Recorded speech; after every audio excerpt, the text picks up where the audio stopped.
வணக்கம், welcome to Foods of India. Thiruvathirai அன்னைக்கு சுவாமிக்கு நைவேத்தியம் பண்ணக்கூடிய திருவாதிரைக்களி பிரசாதம் தான் இன்றைக்கி நம்ம இந்த வீடியோவில் பார்க்க போகிறோம். இந்த திருவாதிரைக்களி ரெடி பண்ணுறதுக்கு நான் 1/2 கப் பச்சரிசி எடுத்திருக்கேன். பச்சரிசி வந்து நீங்கள் டிஃபன் அரிசி இல்லை சாப்பாட்டு அரிசி எது வேணாலும் எடுத்துக்கலாம். இப்போ இந்த மாதிரி ஒரு அகலமான பேனில் அரிசியை சேர்த்து அடுப்பை வந்து மீடியம் ஃப்ளேமில் வச்சு அரிசி நல்லா இந்த மாதிரி கலர் மாறி வர்ற வரைக்கும் நம்ம வறுத்து எடுத்து வச்சுக்கணும். இப்போ தனியாக எடுத்து ஆற வச்சிடலாம். திருப்பியும் அதே பேனில் பாசிப்பருப்பு வந்து நம்ம வறுத்து எடுத்து வச்சுக்கணும். நான் வந்து 2 டேபிள் ஸ்பூன் அளவுக்கு பாசிப்பருப்பு எடுத்திருக்கேன். பாசிப்பருப்பையும் நல்ல கலர் மாதிரி பொன்னிறமாக வர்ற வரைக்கும் நம்ம நல்லா வறுத்து எடுத்துக்கணும். இந்த மாதிரி அரிசி பருப்பு ரெண்டையும் வறுக்கும்போது நம்ம அடுப்பை வந்து மீடியம் ஃப்ளேமில் வச்சுக்கணும். இப்போ பாசிப்பருப்பையும் வறுத்தாச்சு, இதையும் தனியாக எடுத்து ஆற வச்சிடலாம். அரிசியும் பருப்பும் ஆறுறதுக்குள்ள நம்ம வந்து தேவையான வெள்ளைக்கரைசல் வந்து ரெடி பண்ணி எடுத்து வச்சுக்கணும். நம்ம எந்த அளவு அரிசி எடுத்துருக்கோமோ அதில் 3 மடங்கு அளவுக்கு தண்ணி சேர்த்துக்கணும். 2 மடங்கு அளவுக்கு பொடிச்ச வெல்லம் சேர்த்துக்கணும்.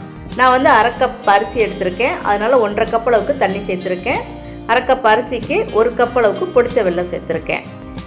2 மடங்கு வெல்லம் அப்படிங்கிறது இனிப்பு வந்து கரெக்டாக இருக்கும். உங்களுக்கு இனிப்பு கொஞ்சம் குறைவாக வேணும் அப்படின்னா நீங்கள் 1.5 மடங்கு அளவு கூட வெல்லத்தை சேர்த்துக்கலாம். அதாவது 3/4 கப் அளவு கூட நீங்கள் சேர்த்துக்கலாம்.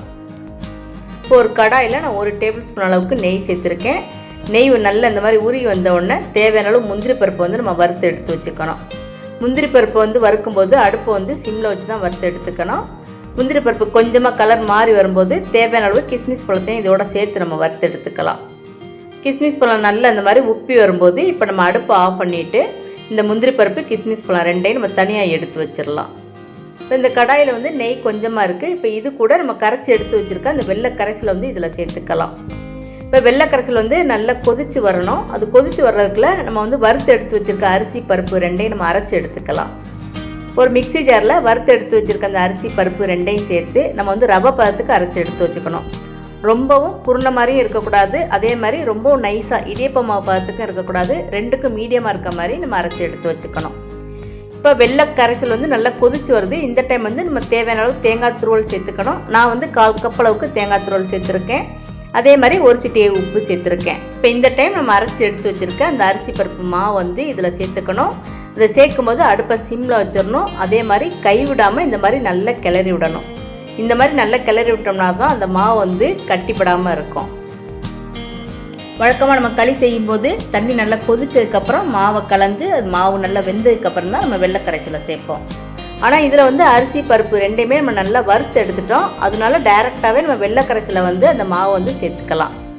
அடுப்பை சிம்மில் வச்சு களியை வந்து நல்லா இந்த மாதிரி கைவிடாமல் கிளறி விட்டுட்டே இருந்தோம்னா நேரம் ஆக ஆக இந்த களி வந்து நல்லா கெட்டி கொடுக்க ஆரம்பிக்கும். இப்போ அதே சிம்லையே நம்ம ஒரு மூடி போட்டு மூடி 2 நிமிஷம் நல்லா வேக வச்சு எடுத்து வச்சுக்கலாம். அந்த 2 நிமிஷத்துக்குள்ளே நம்ம சேர்த்த தண்ணி சேர்த்தெல்லாம் நல்லா வற்றி நம்மளோட திருவாதிரைக்களி வந்து அந்த பாத்திரத்தில் ஒட்டாமல் நல்லா அழகாக இந்த மாதிரி சுருண்டு சுருண்டு வர ஆரம்பிக்குது. இந்த டைம் வந்து நம்ம இதுக்கு தேவையான நெய்யை வந்து சேர்த்துக்கணும்.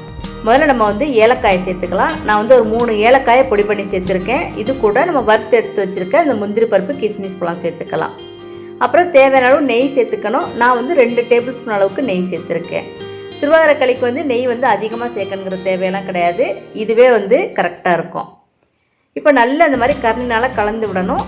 நம்மளோட திருவாதிரைக்களி அந்த பாத்திரத்தில் ஒட்டாமல் நல்லா இந்த மாதிரி சுருண்டு சுருண்டு வர ஆரம்பிக்குது. இதுதான் கரெக்டான பதம். வழக்கமாக நம்ம செய்கிற உளுந்தங்களி அப்புறம் வெந்தயக்களி இது எல்லாமே வந்து கொஞ்சம் தண்ணித்தோட கரண்டியில் அள்ளி எடுக்கிற மாதிரி இருக்கும். ஆனால் திருவாதிரைக்களி அப்படின்னா இந்த மாதிரி நல்லா சுருண்டு சுருண்டு ஒரு கேசரி பதம் அல்வா பதத்தில் இருக்கும். இதுதான் அந்த திருவாதிரைக்களியோட ஸ்பெஷாலிட்டியே. டேஸ்ட்டும் வந்து சூப்பராக இருக்கும். சுவாமிக்கு நைவேத்தியம் பண்ணக்கூடிய திருவாதிரை ஸ்பெஷல் திருவாதிரை களி வந்து இப்போ ரெடியாக இருக்குது. நீங்கள் இந்த மெத்தடில் திருவாதிரை களி வந்து செஞ்சு பாருங்கள். இந்த வீடியோ உங்களுக்கு பிடிச்சிருந்தேன்னா ஃபுட்ஸ் ஆஃப் இந்தியா சேனலை சப்ஸ்கிரைப் பண்ணுங்கள். தேங்க்ஸ் ஃபார் வாட்சிங்.